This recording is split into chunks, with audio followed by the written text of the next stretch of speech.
You're listening to the Whole Hog Sports Podcast. And now, here's your host, Matt Jones. Happy Wednesday, everybody. I am your fill-in host, Christina Long. Matt Jones will be back in the chair tomorrow for our next episode. But today on the podcast, Ethan Westerman joins me for a brief women's basketball overview of their win over Louisiana Tech last night in Kelsi Musick's first game. It was a big win for them at Bud Walton Arena. After that, we'll air a very special interview with Ellen Calipari, wife of Coach John Calipari, conducted by Alyssa Orange, made exclusively for WholeHogSports and our new series, PowHER Play. But we will have more on that after a word from our sponsors. Kindle King, we're proud of over 4 decades of design. We're continuing the legacy of great creative design by combining our brands of Kindle King, Soapbox, and Shopcart. Together, these brands represent a new focus in marketing design with individual attention to specific areas. Through our design expertise supported by a team of talented professionals, we showcase our best. We are Kindle King, we are Soapbox, we are Shopcart, we are design. Welcome back. We're joined now by Ethan Westerman, who was at Arkansas women's basketball's season opener against Louisiana Tech last night. And Ethan, you and I have actually not talked that much about this game since you were there last night. But I wanted to ask you, I meant to text you or call you about this earlier, actually, but we can just talk about it on the show. I was not watching this game live. I was out at dinner and I was keeping track of all the score updates online. And I saw the first score update come across, and it was 17-2 a few minutes into the game. And Arkansas had 6 turnovers in 5 minutes or something.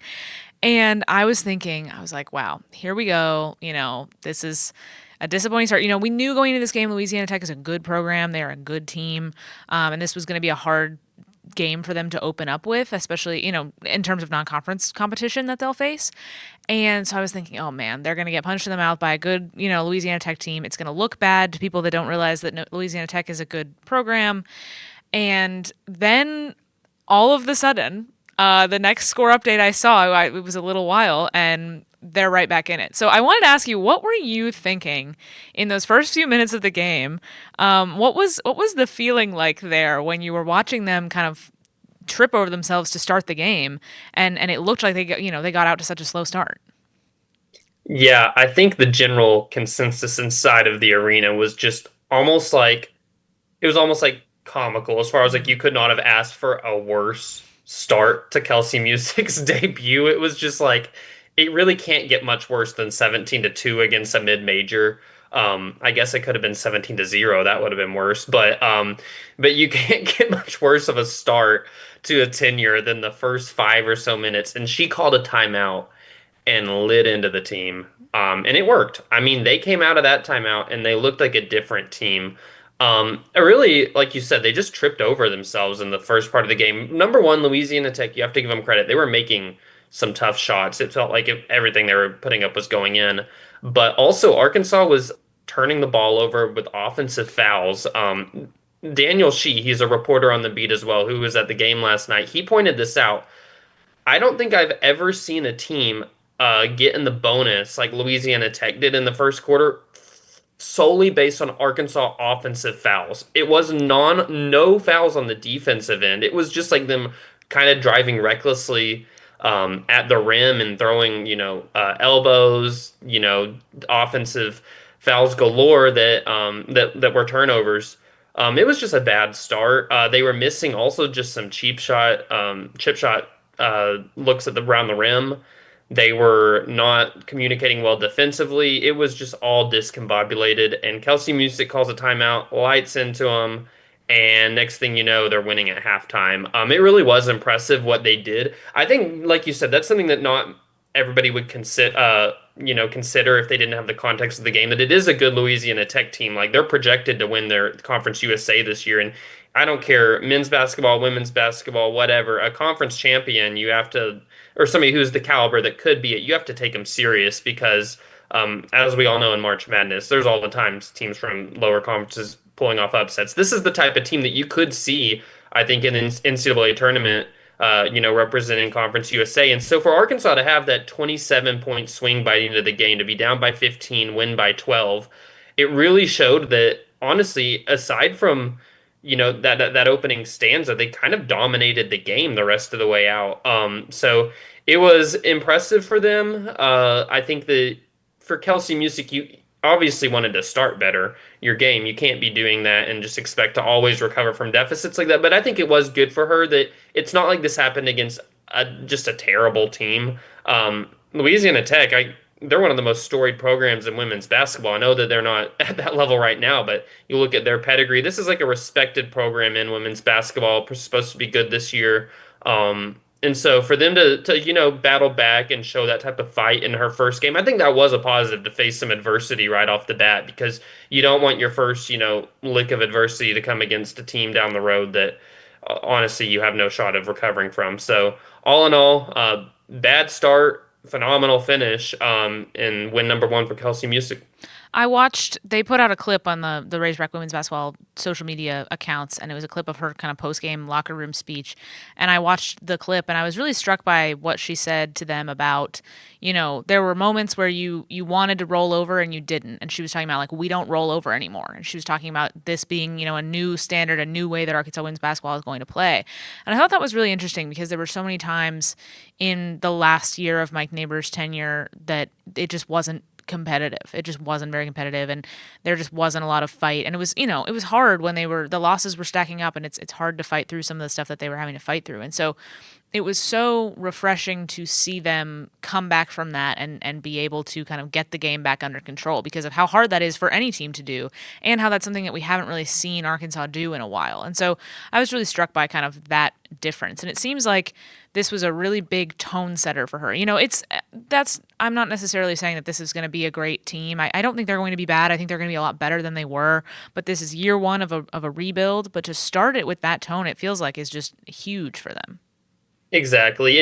And you made a good point. This is the type of game that in years past, and I'm not trying to have just a big knock on Mike Neighbors, but right. His teams, they got down by that type of margin. I mean, it was often damage control. It was like, how close can we at least make the final score? Let's not get beat. Last year, there was a lot of games losing by 30, even some 40 and beyond.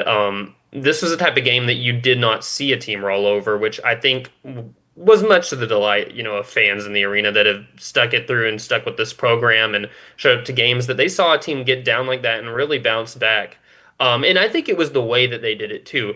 It was things that, you just haven't seen in the past. And I get it. It's a new coaching staff, new identity, new things that they emphasize. But you look at some of the key stats by the end of the game, they out-rebounded Louisiana Tech by the end 50-36, and they had 19 offensive rebounds. That was their most in this calendar year, at least, I think since a December game of last year. It was assists. I think that every single three-pointer that they made was assisted. So it's the dribble drive offense where a lot of times our players are, going at the rim, kind of creating their own shot, but they're also sharing the ball well. To finish with 21 assists, not a bad number at all. And this is what's impressive to me too. They had 2 points late in the first quarter, which means to finish with 93, they scored 91 points over like a 33-minute stretch, wow, which is really impressive.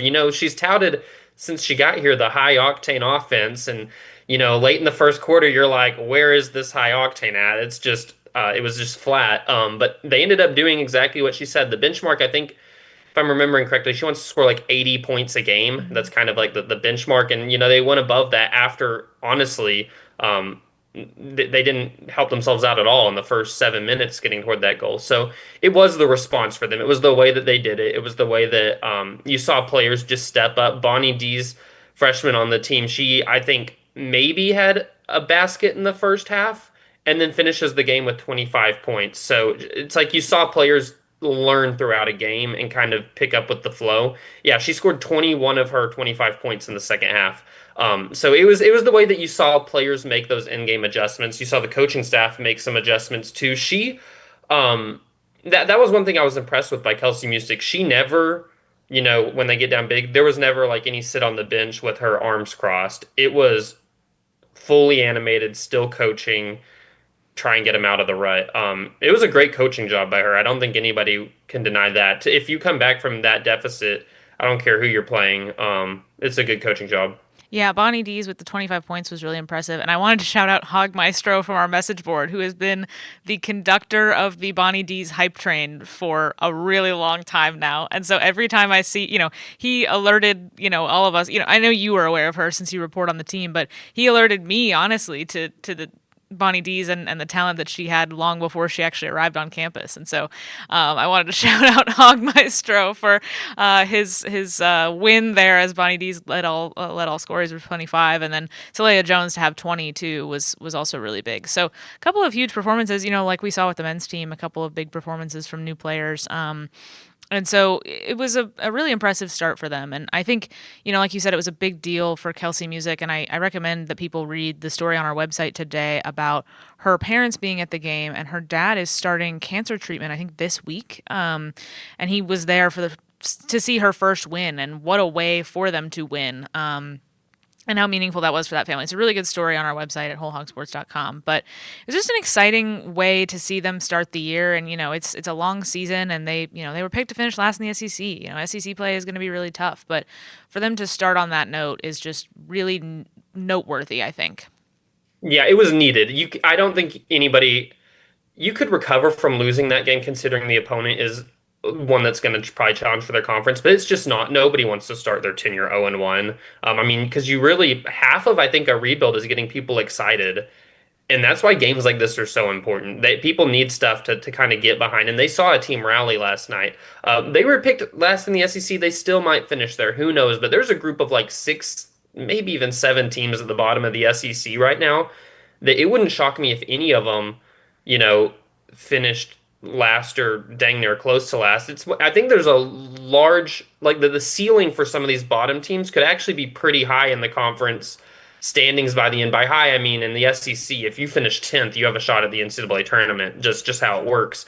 So Arkansas is one of those teams that maybe they do finish where everybody projected. The coaches voted them there, the media voted them there, but they could also finish higher and contend for postseason, whether that's, sneaking into the NCAA tournament, which would be obviously like a major, win for Kelsi Talk Musick about a in great year one, yeah. That would be awesome for her. But then also, I mean, even if they slid into the WBIT or WNIT, like just some sort of postseason play in year one would be a win because I mean, the expectation, the bar was very low. And so she's kind of in a good spot, I think, with that bar being so low that this team can maybe, prove some people wrong as far as that last place pick. And you've got some exciting players. I know you mentioned Bonnie Dees and Hog Maestro being the conductor of the train. I'll give him credit. Like I was aware of Bonnie Dees' game because I, kept up with it a little bit, but that was really what got me to be like, all right, let me check out some of these highlights. And so I knew she was going to be good. It's last night was just kind of, I think everybody's first chance to get to see it who wasn't aware of her. And what stands out about her is her defensive motor. I think that's going to carry her throughout the whole season. I mean, she's just super aggressive, great on ball defender, high motor. I think that she's a player that if she sticks with this program for all 4 years, she's going to be not just like a fan favorite on like, recent, but she could become one of the program's like all time players that people like just because of how she plays. This team has a lot of, I think, fun players to watch. So they're going to take their licks this year. It's not a team that you can expect to go out there, roll the ball out with South Carolina, LSU, Texas, and you're expecting them But to they haven't really been for so long. That's like you said, the exact. bar was so low to begin with.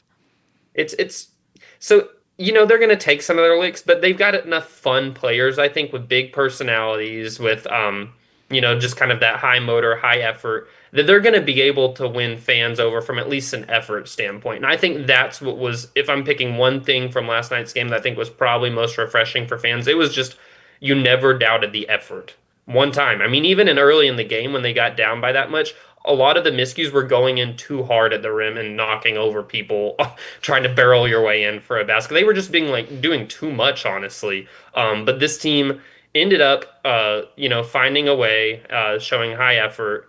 Really, I think preaching. Kelsi Musick has preached how she wants her team to have that type of effort, and they finally just kind of did it for people to see, which I know they've been doing it in practice, but. That was the big comment throughout the whole arena. I think on the way out, just everybody was talking about how hard they played. So big, if nothing else, culture win for Kelsi Musick. in her first game. Well, Ethan, thanks so much for joining us for a little women's basketball corner here on this Wednesday episode. When we come back, we will get to Alyssa Orange's interview with Ellen Calipari. Kindle King, we're proud of over 4 decades of design. We're continuing the legacy of great creative design by combining our brands of Kindle King, Soapbox, and Shopcart. Together, these brands represent a new focus in marketing design, with individual attention to specific areas. Through our design expertise supported by a team of talented professionals, we showcase our best. We are Kindle King, we are Soapbox, we are Shopcart, we are design. Welcome back. We're going to play an interview with Ellen Calipari for you shortly, but first I want to tell you about our friends at Bentonville Glass. They've been serving their community since 1971, and they are committed, professional, and versatile.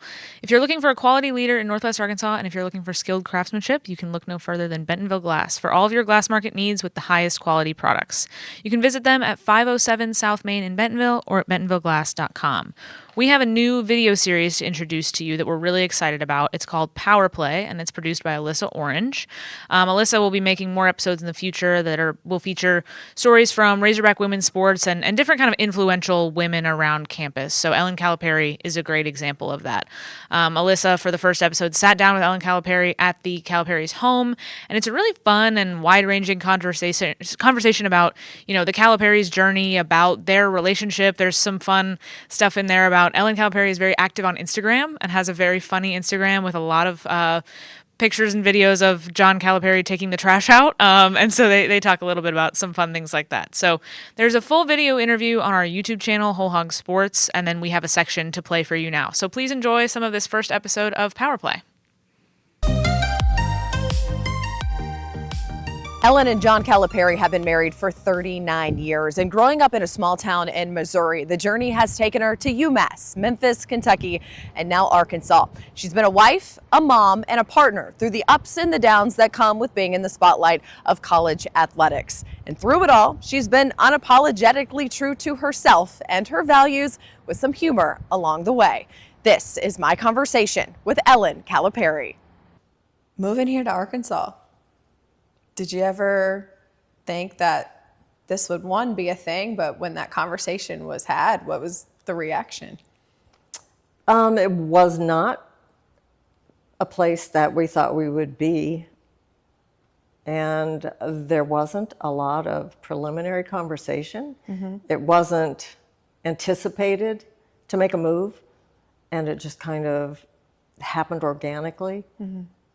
And, we're like, let's go. Mm-hmm. What's it been like being here? It's been good. It's been, the first year was chaos just in all the ways of moving. When you're a coach's family, they have a gym and players, except he didn't even have players. And it's usually the family that has to fit into, everything else, take care of everything else, because they've got full-time. Mm-hmm. Work to do.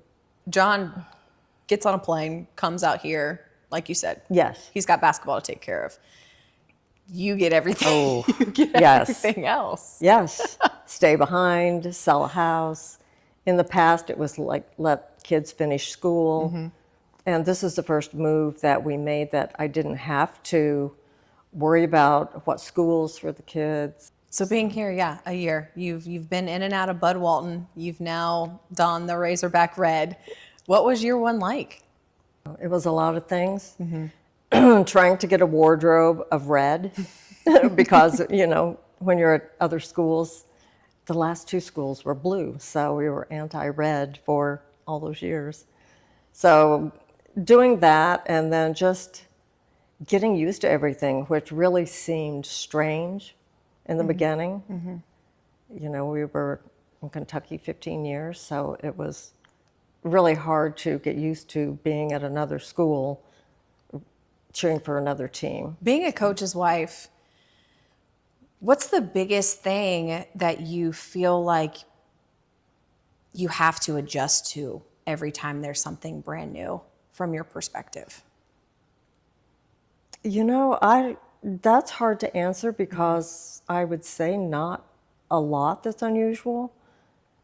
Because I do my own thing while he does his, and I'm usually not he would include me to be a part of things. I'm kind of antisocial. I'm not a social person and keep to myself, do my own thing. And, you know, we've kind of got a group of our staff wives and things like that, that, you know, we all can rely on each other, because that's the hard part too, because you really don't have a base of anybody, a support group, you know, outside of, you know, your own people. I love that independence. I think that maybe that's something people don't think about. But why was that important for you, even from the beginning? John has his career, and I'm going to stand beside him and support him, but I'm still Ellen, and I still like to do what I like to do. I don't know, that's a good question. Because I never would have considered myself to be independent, and I've had to learn to be independent from the very beginning. And once I had kids, it was my sole focus was my kids and making sure they were grounded and happy. And, you know, we went to games. You know, I don't generally travel with the team, and we would go to postseason tournaments, things like that. But other than that, he would include me in things with the players, which is nice, because then you feel like you're, you know, part of the group, so you're not just totally separate. Yeah. But it's more a choice. And the kids are fun to be around. Yeah. So. Yeah. What was it like raising the 3 kids? A lot of work. Yeah. And it's, you know, just finding schools. It's like being a single parent with financial support. So you don't have to worry about working. And I was lucky that I could stay home with my kids. And it's a slow process of, you know, meeting other parents and getting that support group in the beginning and all that stuff. But anything I did at home, with whether it was crafts or anything outside, I would, you know, just have my kids with me. How different are the 3 of them? It's been fun to read about how all 3 of them are so different and are thriving in their own ways while growing up in the spotlight that they did, being who their dad was. Erin is the oldest, and she's probably her personality is a lot like John. She wants to be the first, the fastest, the best. She probably has more patience than he does with things, but you know, she travels all the time. She did play basketball, and she was a walk-on Division I player in college, and she got frustrated by not playing, and so we kept telling her, of course, then when you drop off your child at school, you leave them, they're crying, you're crying, and you're an airplane away. You can't just get there in a car, but that was hard. But we would say, you can stop playing. It doesn't make you a quitter, because you have that mentality of the basketball world of, if you stop sports, you're a quitter. And then once she did, she put everything into academics. And then Megan is probably more the happy-go-lucky, free spirit, or she appears to be happy-go-lucky. She went to culinary school and has been a vegan for years. And she's a vegan pastry chef, works at a plant-based creamery in the Boston area. And there's Brad, who gets, you know, beat up by the girls all the time, which he deserves most of the time. But he wants to be in the basketball world, and has always been, you know, wherever John was, and we just have always done everything together. So we're kind of a tight group. Yeah. Megan sounds like more of the creative brain. Does she get that from you, the creative side of her? Possibly. Yeah. Possibly. She likes to have fun. She likes to laugh. And so she's a lot of fun to be around. She gets Erin out of her comfort zone sometimes, because Erin gets more serious and more focused. And Erin, when she was young, talked early, walked early. But Erin would be like, don't touch me, but listen to me. I don't need you to hug me. Just listen to what I have to say. And if John wouldn't listen when she's just talking away, she would take his face and turn it like, to listen to me.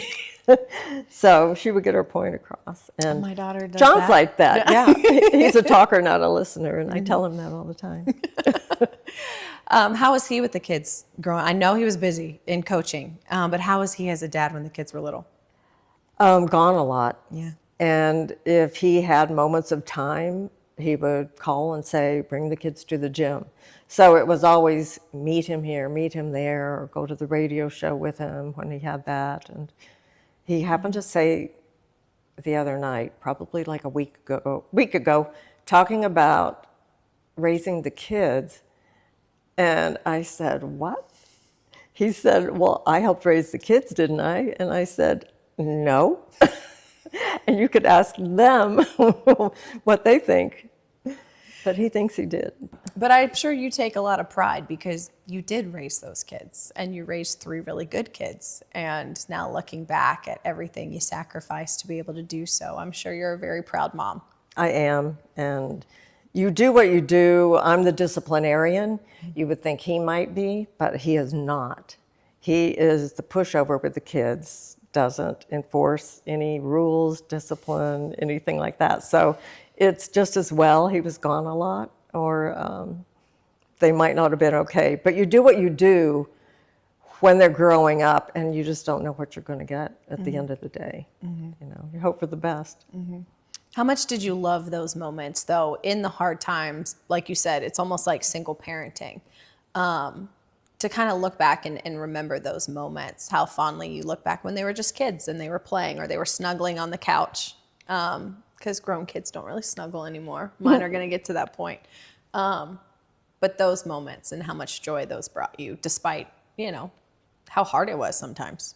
Well, that's it. In hindsight, you wouldn't trade it for anything. You know, when you're doing it and it's day to day, it's exhausting and it's hard, and, you know, but you're doing it together, and I think that's part of what makes it work at the end.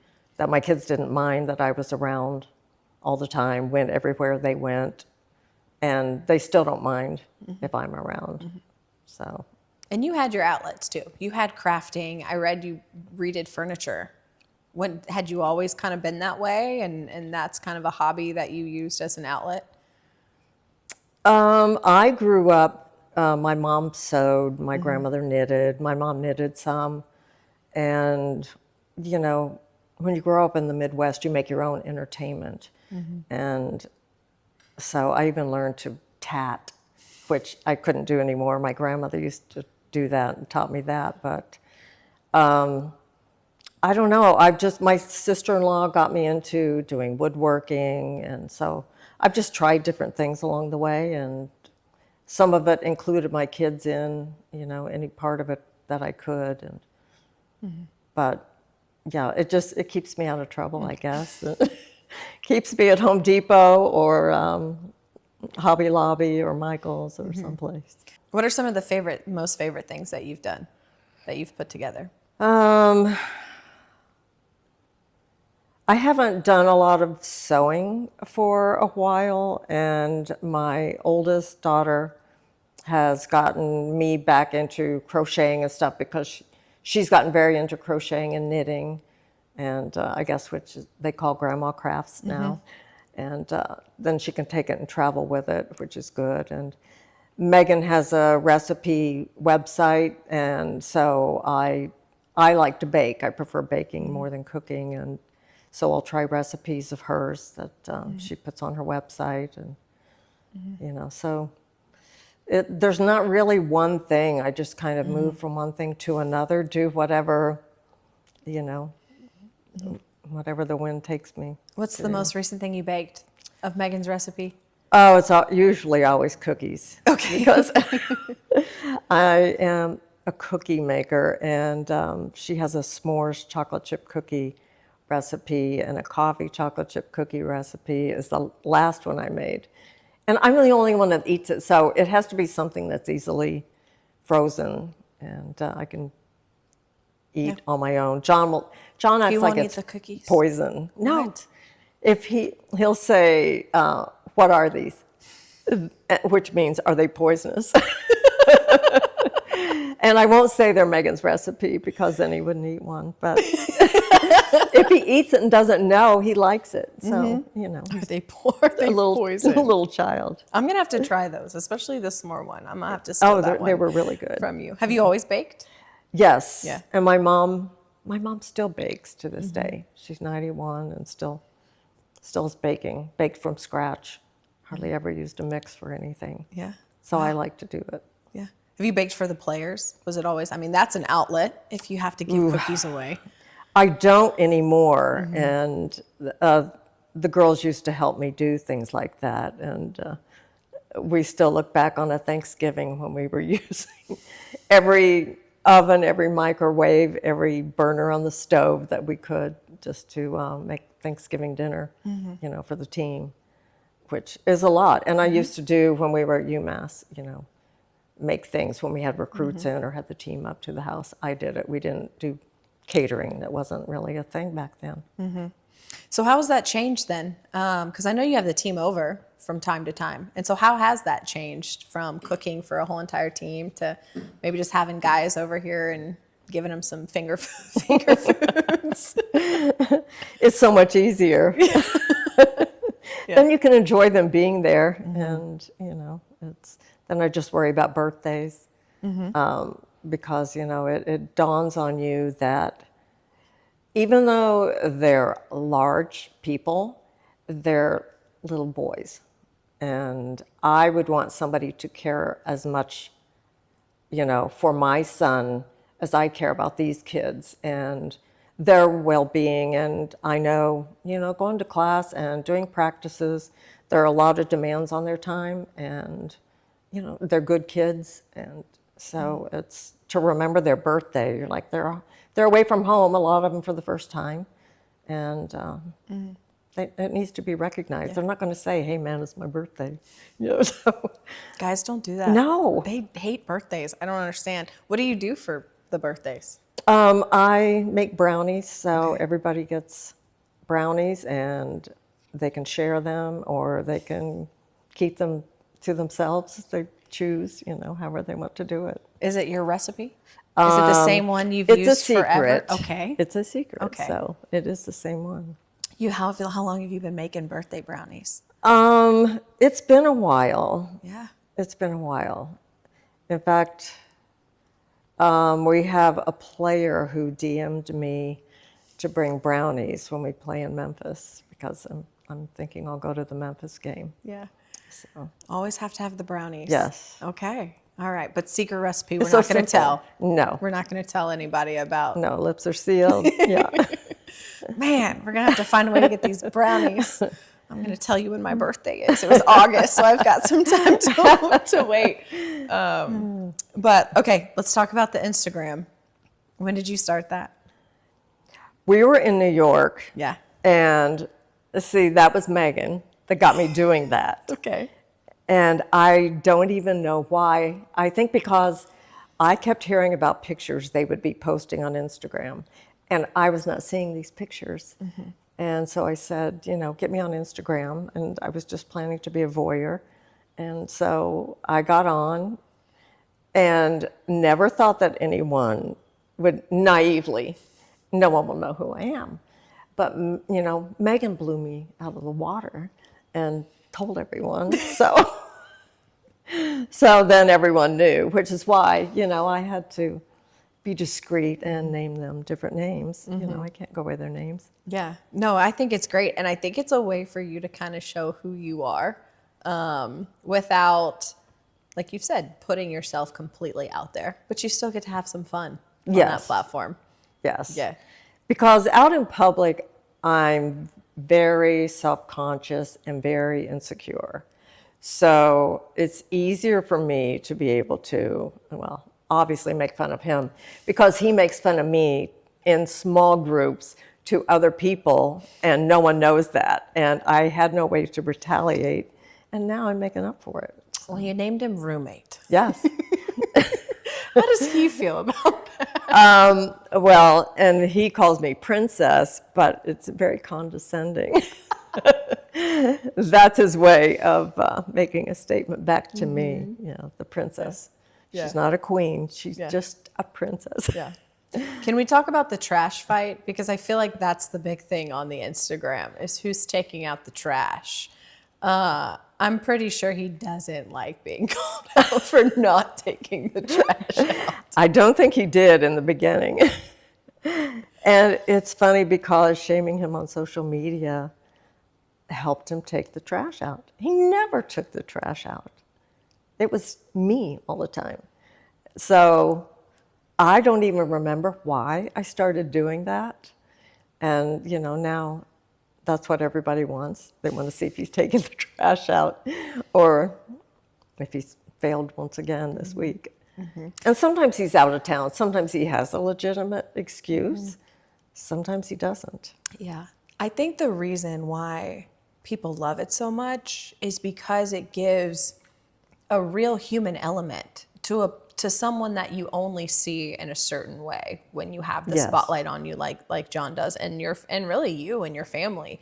And so when it feels like, one of us, right? Like, who doesn't fight with their significant other about the trash or the laundry or something like that? Anything. And so you've brought a real human, authentic element to, I think, maybe a man that a lot of people don't know the way that you do. That's probably true. And I think people have a perception of who they think you are. And, most of the time I'd say that's not the reality, or it's not the reality probably with us. And we don't have people, there are not people to take the trash out or people to do this. And there are people that help me when the players come over, and they're called the managers. But other than that, and the managers are underrated as a group too.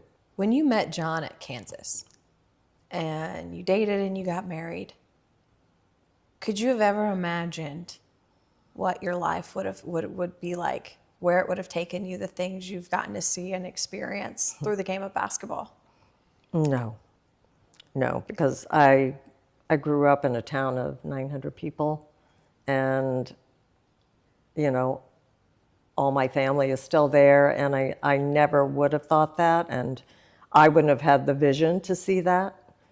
And I've just been along for the ride, and just been the support, and no matter where he drug me to, I'm like, there's always something positive in it, about where you go, and obviously we've lived geography firsthand, and I didn't really have to move growing up. So I've tried to express to my kids to let me know what I can do to make it easier for them, because I don't know what they need, to make it easier.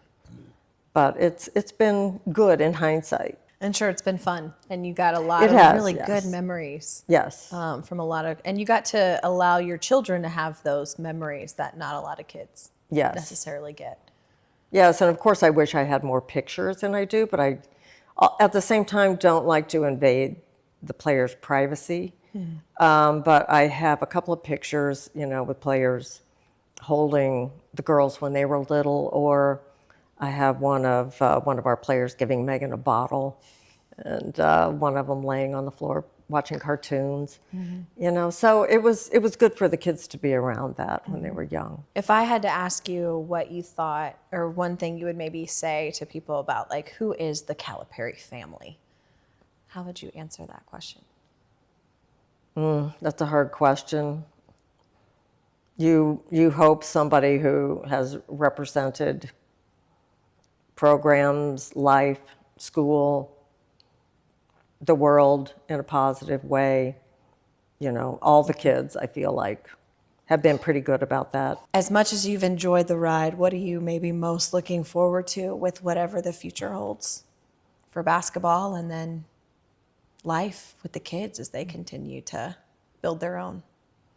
Just being able to travel and, go to where they are, because they're all in different locations. And if Brad goes on with basketball someplace, probably, I've done more hours in the gym than I ever thought I would do for someone who's not a sports person at all. So, things like that. And Aaron has told John, you know, when things have gotten tough in the past, you know, you don't have to do this anymore. And I said, stop telling him that. I don't need him at home driving me crazy. So, you know, just having a good time. And, you know, we've met friends along the way in different locations. Yeah. So At some point, he'll have to retire, though. What are you going to do? it's a scary thought, him retiring. I don't know. We tell him he'd be good as a commentator or something. And he's like, oh, I don't know if I would do that. I'm like, but you'd be so good at it. You need to do something. Yeah.